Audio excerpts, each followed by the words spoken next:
Welcome back, Home Tour Podcast. We have a special guest with us today. Before we kick it off too far, this episode 47. I still can't believe we're at 47. I know. I'm surprised they haven't kicked us off the air by now. But anyways, I'm Tyler Willis, Tyler Willis Media. Payton, what you got going on nowadays? Hey guys, it's Payton with Payton Peoples and Company, Keller Williams Realty Atlanta Partners. Megan. Hey, it's Megan, your Hudson Homes girl with Cross Country Mortgage out of Peachtree City. And the gang's all here. Ooh, and the special guest. Our special guest, we got Mary. She's going to be telling us all about Friends Table. That's right, Friends Table 2.0 coming back to Peachtree City, y'all. I'm just going to kick it straight over. Mary, let's get a little bit of rundown, a little bit of background. How'd you get to the area? Tell us a little bit about yourself. I actually live in Newnan. My husband and I moved there about 3 years ago. We just were looking for something new, and with our family, we were able to live anywhere in the state, so we just started looking. We found a home we fell in love with. We moved to Newnan, and we absolutely fell in love with the Newnan and Peachtree City area. Just absolutely fell in love with it, and this is where we plan on being for the rest of our lives. We just love it here, and it's such a feel of community that just blew us away, that we had never seen before anywhere else we had lived. You can't move to the city of homes without feeling like you're at home. Exactly. Right. Exactly. And that's one thing, the beautiful homes and the history of the area is just phenomenal. Yeah.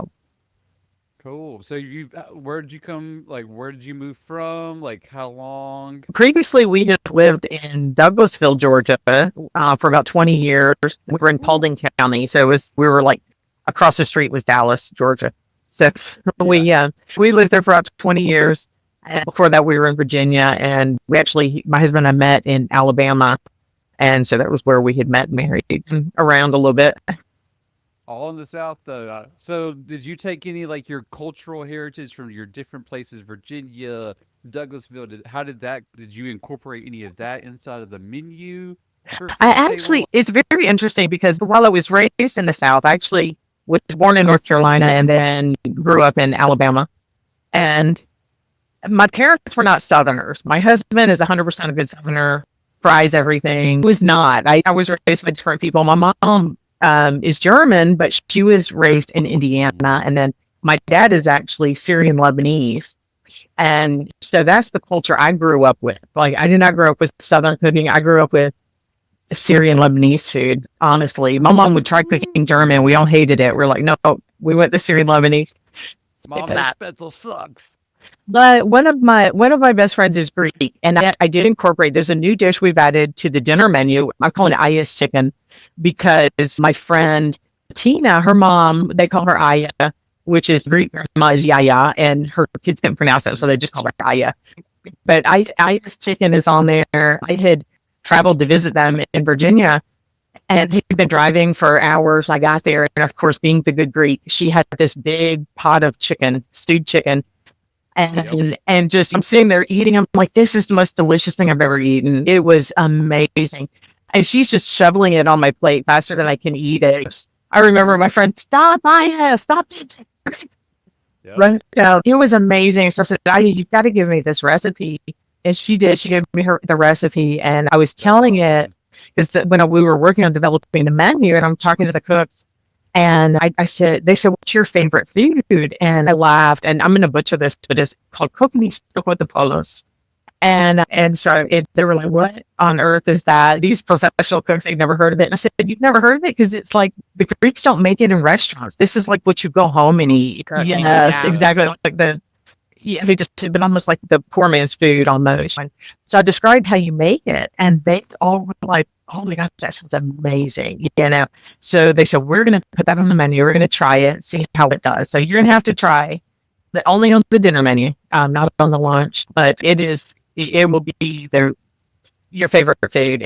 But it translates to chicken with red sauce. So that's the most closest influence we have. I don't know that everybody's ready for Syrian. Oh, that'll come with time. It's very complicated to make. It's nothing easy in that culture. But baklava, everybody knows baklava. That's the Greek word. In Arabic, they call it biglawa. And so I grew up with biglawa, and I can make some good baklava. Bring it on. I'm down. Yep. We might be taking some special requests. That would probably be a special. Yeah, that would probably be a special feature that we have.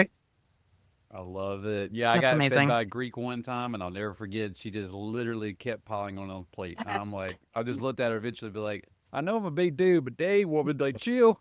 My grandmother that came over from Syria, my mom would always talk about it. She said the only English word she ever learned was eat.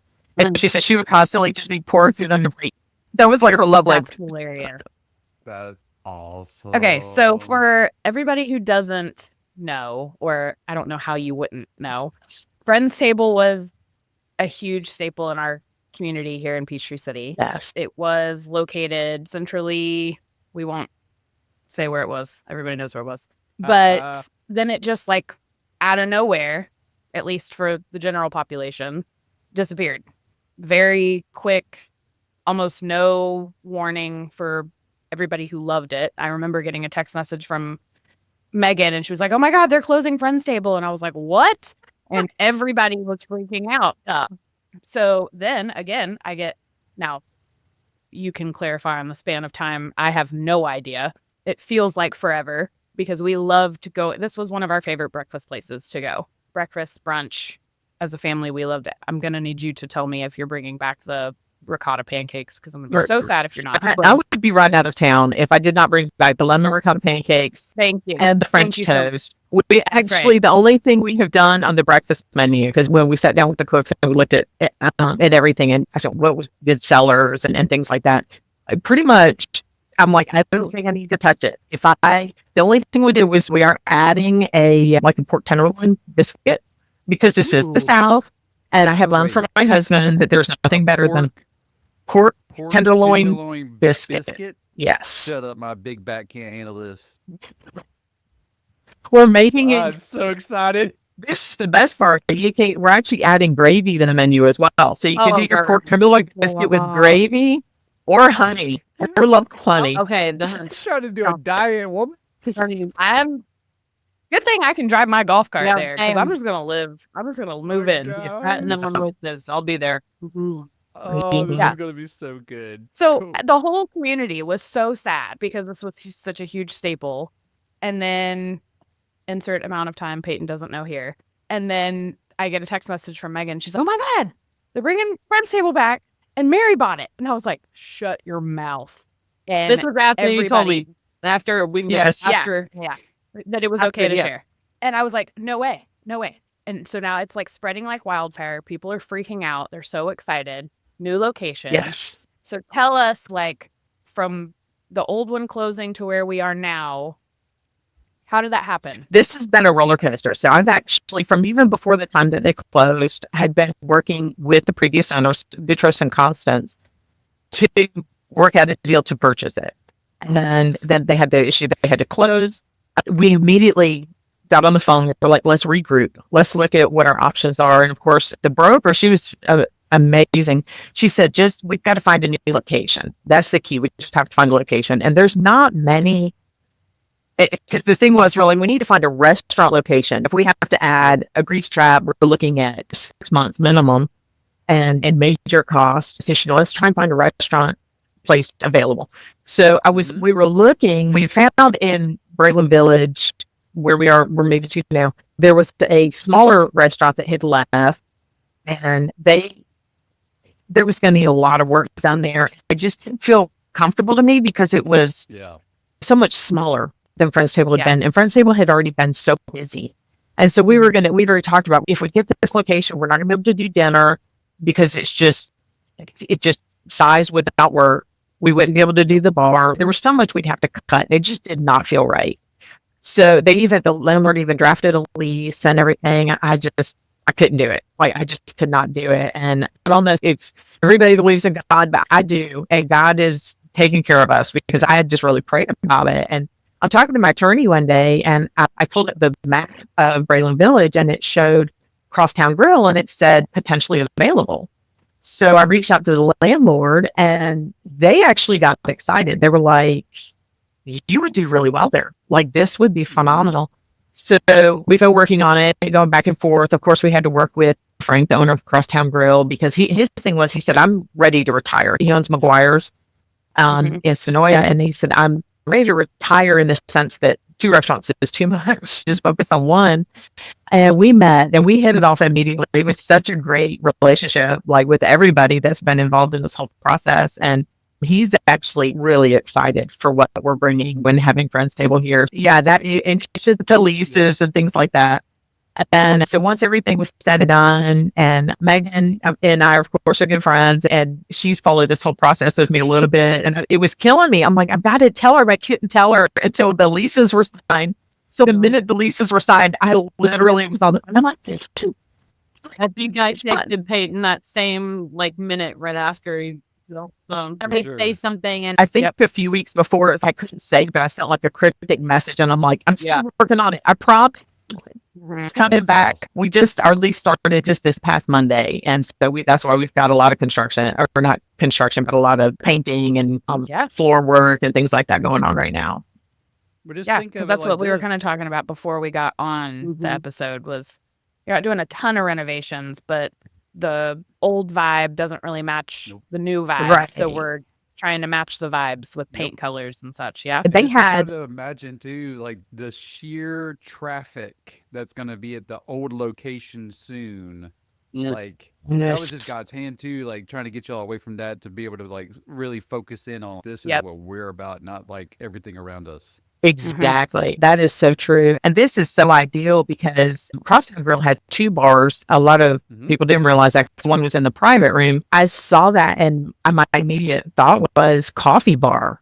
And so we're converting that entirely to a coffee bar, and it's going to be more comfortable. So that's going to be a non-hosted seating in there. So you can just walk in and grab a table and work on your computer, whatever you want to do. And it's going to feel a bit like a coffee shop in there. I feel like, but we just move my stuff for me.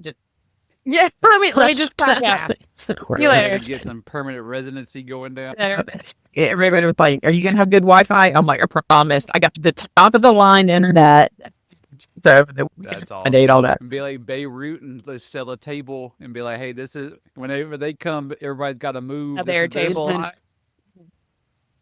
I can get through. That's awesome. So obviously, I believe in God too. You know this, but so how did this idea even come to fruition? I know, but if you could tell us, like how this came to you, what made you want to purchase a restaurant?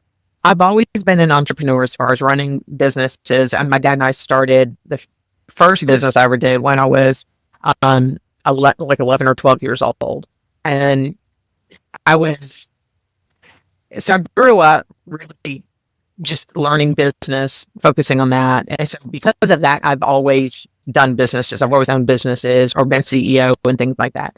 I had been at a company where I was really the first time I'd experienced purchasing an existing business. And it just really put a bug in my ear. My family and we'd already talked about months before owning a restaurant, because that was just something that we'd always wanted to do as a family and just make it a family business. And so we've been playing with that idea. So when I left the other company, it really was just in my head. And it was a few days after I left that I was visiting Megan, and I was like, I got on my computer. I was like, I'm just going to look for if there's any restaurants in this area for sale. And it popped up one. And of course, the name wasn't released at that time. And so I explained it to Megan. It was funny because she said, that sounds like Friends Table.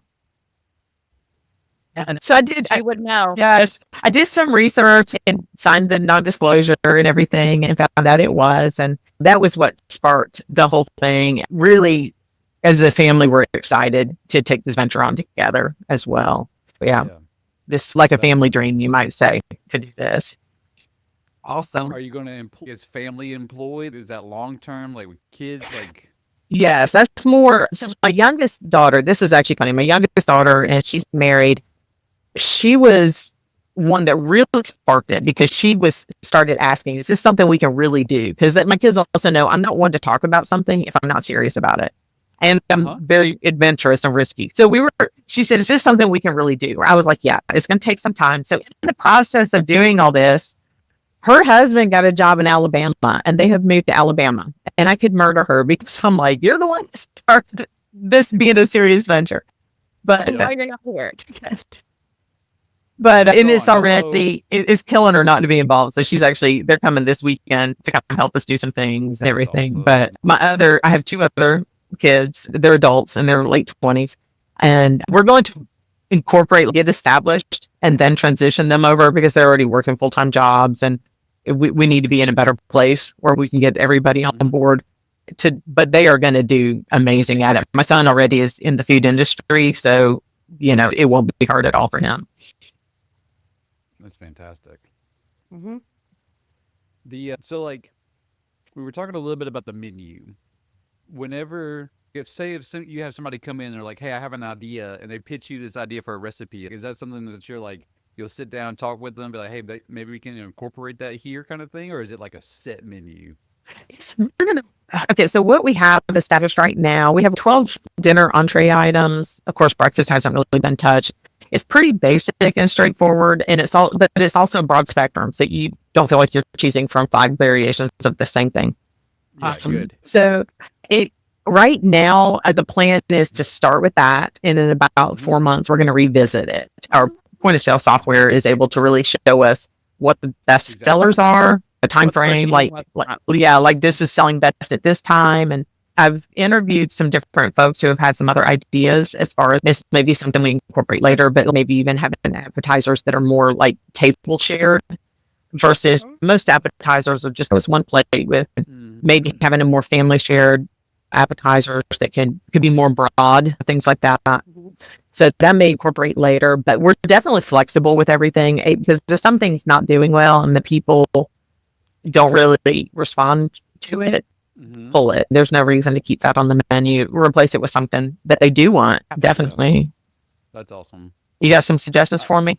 So on the coffee side, yes, but I'll hit you up separately about that. Okay. As long as you don't serve me something hanging from a daggum like line with clothespins, Tyler, I'm good. I will email you a picture of something I got at a restaurant. And I still can't eat there because of that. I still can't because of that photo. Yeah, I do. won't do it. Yeah. I'm going to see that. I'll email it to you and tacos hanging with was like tacos hanging. That does not sound sanitary at all. Correct. No. Correct. I don't see how the health inspector approved that. And the worst part about it is right after they served me that, 3 tables down, they brought this lady's food out that had sparklers going at the top, and I was like, we're just trying to set the whole place on fire at this point. Somebody's going to die today. Somebody's dying today, and I'm here. So I was like, here we go. So we could just skip that part. Yeah, we just skip right over all that. I do have one question too. So going into the restaurant business, it's tough. It is feast or famine. So what's your mentality to a day? Like when you walk in, customers are coming in, like what's mentally running through your head as going into the restaurant field again? In what sense? Like as far as like thought process, like I'm 100% customer focused, like that kind of mindset. Yes, definitely. I mean, it's easier with this restaurant because it's really something that was already so loved that to bring it back, all I have to do is I feel be consistent with that, make the customers happy. The one area I think that needed some work is dinner. So I'm gonna listen to people. What do you want? Because if I'm not meeting the needs of my customer, then I'm gonna fail regardless. And so yeah, I'm 100% gonna be about what's best for the customer. What are their needs? What are their wants? We've even talked about, so right now the hours we were going to pick up the same that they were before, which is 8 a.m. to 9 p.m. And we've even, if there's really a need, maybe we need to open at 7 so that people can come before they got to go to work, like swing by, grab a coffee and a biscuit or Danish, because we're going to have all the baked goods. PowerPoint meetings. That's awesome. Yes. Nice. Yes, exactly. That's like the one thing this area lacks is a good breakfast joint. There's a couple, but like after you've gone 2 or 3 times, you're like, and Payton can vouch for it. There's nothing, like we live in the same part of Peachtree City. There's nothing out here. There's nothing on this side of town. Yeah. Like we have to drive to Central or North, which let me play my tiny violin. That's, 5 or 10 minutes. But it's out of our bubble that can take a right too. Like, exactly. Like, yeah. The whole appeal of living in Peachtree City is being able to take your golf cart somewhere.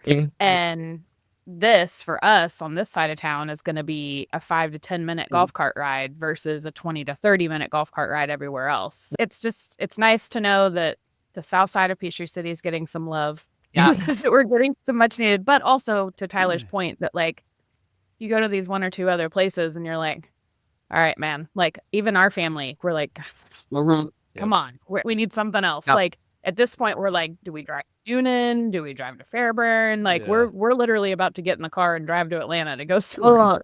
And because so it's nice to know something's coming. And that's the thing too. I mean, for me, like it's nice to have nothing's truly really healthy and whatever, but we can all go there. But at least there's healthier options and friends table. And like, to me, it's a more family friend. I know there's different feels or whatever, but like, would I tell you how excited I am to take kids to a place other than a pizza restaurant here? Holy crap. I'm excited. Like, And we do. I mean, there really was a lot of focus on healthy. A majority, I'm going to say all, but a majority of the food is made from scratch. We know what's going to go into it. And I'm even, as far as even, you'll laugh at this, my husband laughs. He goes, I know my wife's favorite flowers, it's King Arthur, because it's such a better product. So I'm like, even, that's one thing I'm going to implement is the products that I know are better. They're not, I'm going to make sure nothing has artificial colorings in it. That's very important to me. There's no way to get away from sugar. And unfortunately, even seed oil, there's, because I know there's controversy with seed oils, but there's just not a way to get away from that in the restaurant industry. And so, but we're definitely making the better choices. Even when we talk to some of the food distributors, though, you can cut costs by doing this. No, I'm not cutting that cost. It's very important to me to use high-end ingredients, even if they cost more, because what's most important to me is that people come and they know that Friends Table is going to give them the best this. Yes, 100%. Yep. There was a restaurant that I went to years ago that had a wall that talked about every single ingredient they used. You could go up to it. You could go up to it and scan it, and it would pop up with the farmer's family and all that information. It was that's crazy. Cool. That's neat. So that was neat. Yeah, and so I worked in a fair trade organic coffee company. This is where I'm going to get with you later. And coffee connoisseur. Yeah, literally. But our owners flew to all the countries where we got coffee from, and they took care of their families while they were there. They like went to school with the kids for a day or two. They like put their hands in the ground, and they would come back and tell all the stories. And then every summer for a whole month, they would bring the farmer, like the head farmer, to the coffee shop, and they would see how we take care of their coffee bean once we got it. And so it was just like, it was just such a whole different experience with how to like love on coffee while like drinking it. And so you just felt like you were like, even though you come in and buy a cup of coffee, you're taking care of this family that's hundreds of thousands of miles away. So it just made it really cool. Yeah. Fair trade is very.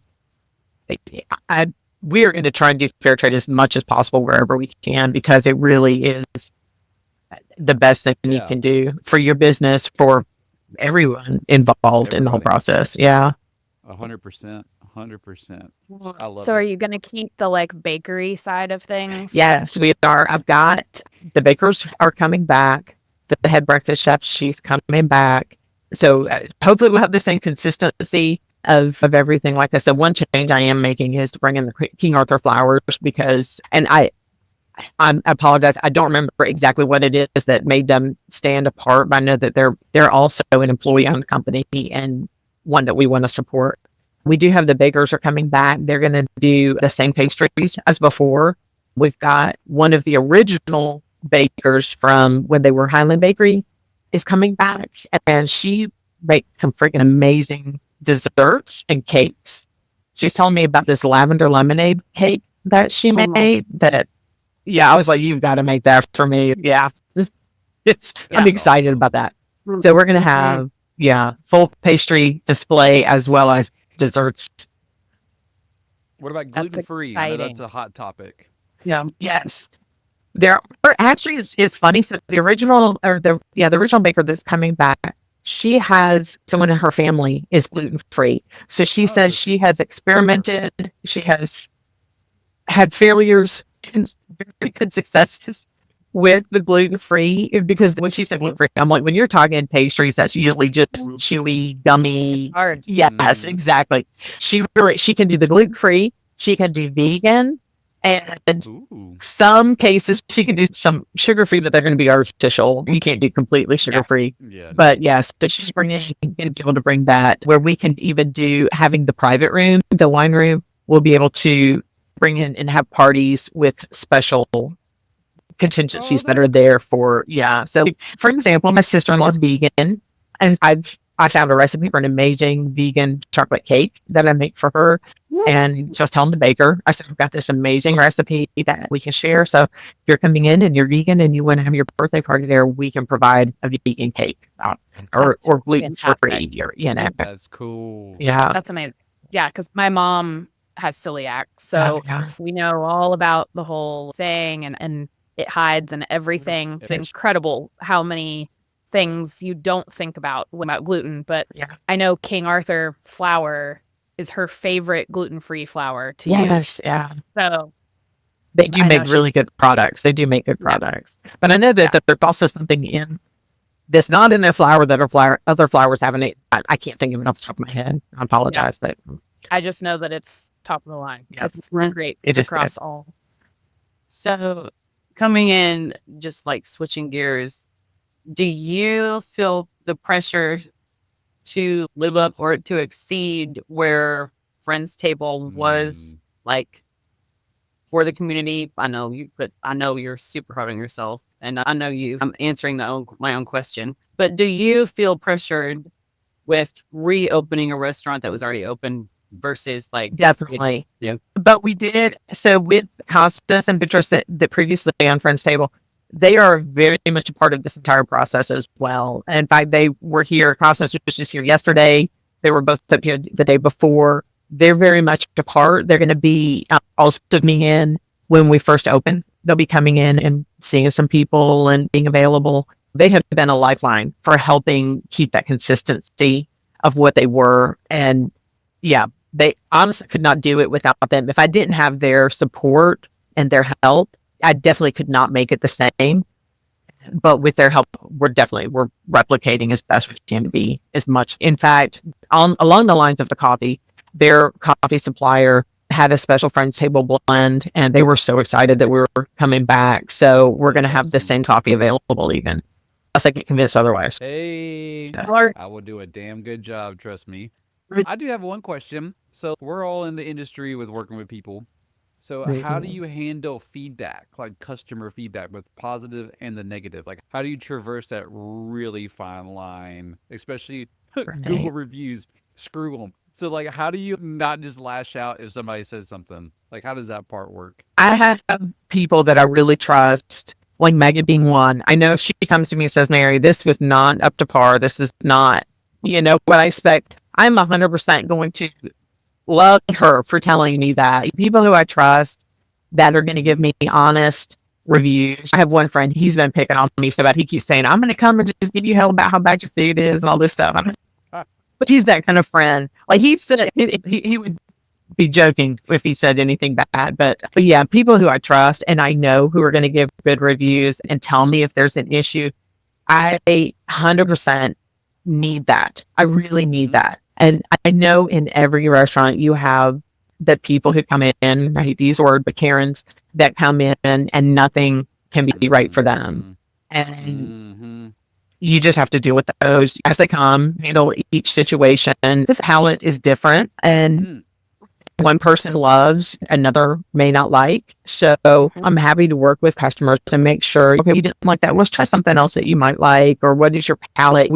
The people that I have so far that I've employed are amazing at that type of thing. To say, okay, let's figure out what you want. Let's figure out what would be good. You didn't like this, or maybe what was it about that you didn't like, that type of thing. Work with people sometimes it may just be that you don't like particular seasoning or whatever. But yeah, that you just have to take those punches as they roll. But with the understanding everyone's palate's different and everyone's tastes are going to be different. And people who eat the same thing, if they come and say, this did not taste like it did last time, or I don't feel like this is the same quality it was, that I'm going to take 100% serious now. That makes sense. Yeah. Yeah, because my favorite thing to do whenever I go to a restaurant that I've never been, I will always ask the server, like, hey, what's your favorite things on the menu? 9 times out of 10, they're like, our best sellers are, and like, I always stay away from that. If it's something that's got a sauce, I will ask to taste the sauce before to see if it's something that I'm going to, especially because, like you said, my taste palette is totally different. And so that's key for me when I go somewhere that's brand new. Hey, can I taste a couple of things before I just dive into a plate of something? Yes. And it's funny you say that because I'm the same way. Whenever I go to a new restaurant, I always say, what's your favorite thing? And you're right. They do that. Well, our top sellers are, and I'm like, I don't want to know what your top seller is. I'll purposely not order that. I want to try on thing. Yep. And and you get some very good dishes that way. 100%. Yeah. Not sure what my favorites are going to be. I'll have to try everything. So I may gain about 50 pounds. But probably that daggum chicken thing you're talking about. Yeah, I know. I can't wait to try that. That's actually that. The which one? The salmon one. The salmon egg. Oh, okay. I'm gonna have to definitely try that. Now, I will say that the chicken dish, the IS chicken, is really healthy and we're looking for diabetics.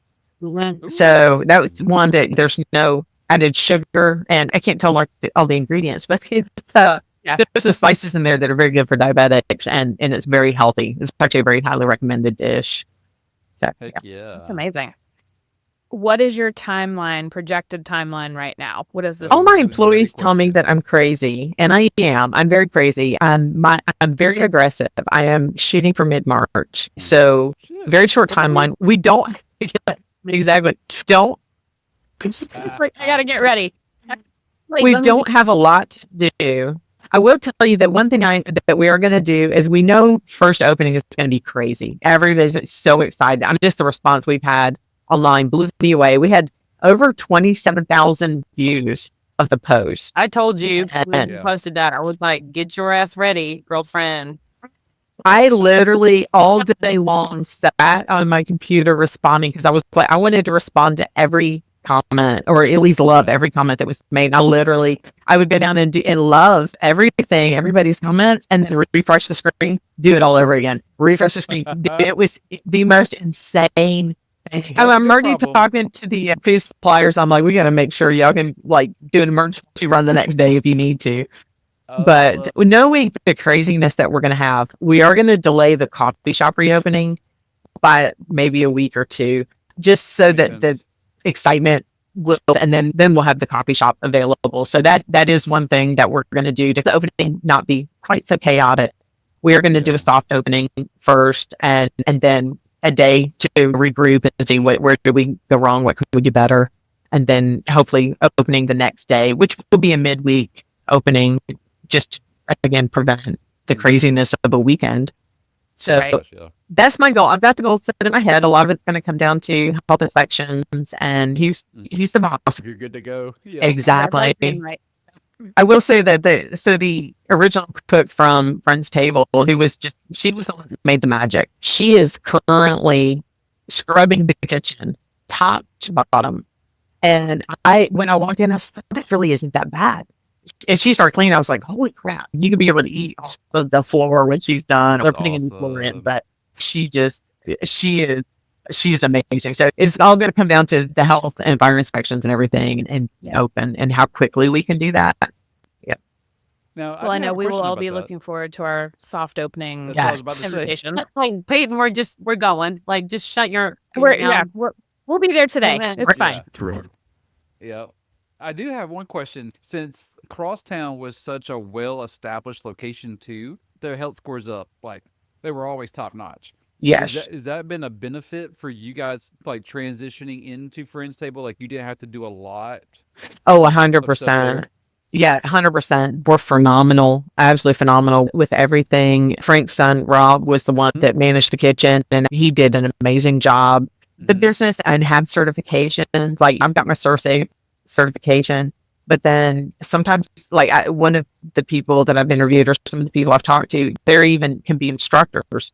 And that's so valuable because they're going to keep all the employees on point and be constantly watching. And I plan to say I'm one that I know you don't see what happens in a commercial kitchen, and a lot happens that we probably don't want to know about. But I want to be the restaurant that you walk in that kitchen, you're like, hey, this is as good as my own kitchen, or better than my own kitchen. I can tell you, my kitchen at home is not always immaculate. Well, I got two questions. No, this is just a side note to that. Like when she says like she does something like Mary does something like 1,000%, not 100%. So knowing like her work ethic, she used to work with my husband at the same company in Atlanta, and this one, Peyton, you think we got it early? 3 a.m. Wouldn't it? 3 a.m. you would leave your house? Yeah, or 3 or 4 in the morning. Yeah, work all day and then come home. I cannot go to 3 a.m. mentally right now. 5:30 this morning was early enough, but I'm like, when she does something, she does it like bigger spectrum. Yeah, it's just I have no worries about what she's going to do in Friends Table. I think she's literally going to change the whole area where we are because it needs something like this. I love it. So, last two questions. This one's pretty good to me. So, what are some of the most challenging aspects of running a restaurant that people don't even realize? That has actually, it's funny you said it because there's a lot. I'm going in never having owned a restaurant before, honestly. And there's a lot I have learned. Like Megan said, I do throw myself 100% into something and I'm going to research it to death and know everything. And one thing I have learned though is I can't do everything. And this is one of those more with age comes wisdom things. And I've learned I cannot do everything, and I accept that and I'm okay with that. So there are areas to this restaurant that I don't know. For example, the bar, I suffer from really severe migraines and I can't drink. And so I started meeting with the alcohol vendors and they're talking alcohol. Oh, we need to do tasting. And I'm like, I can't do a tasting. I don't know what people want. So I was able to find an amazing bar manager. She knows the area. She knows the people. She knows what they like. And she knows the liquor. She knows the alcohol really well. And so things like that you don't think about what goes behind the scenes that we have to start with. There are so many alcohols out there. So many beers out there, and finding out what do the people want, what are the needs. Like I can go by the fact that Friends Table, we did mimosas were huge, and they will still be huge. I can know that, but then you've got to what's sparkling wine? I found out you could do sparkling wine on tap. I had no idea. So the question is, don't tell Megan.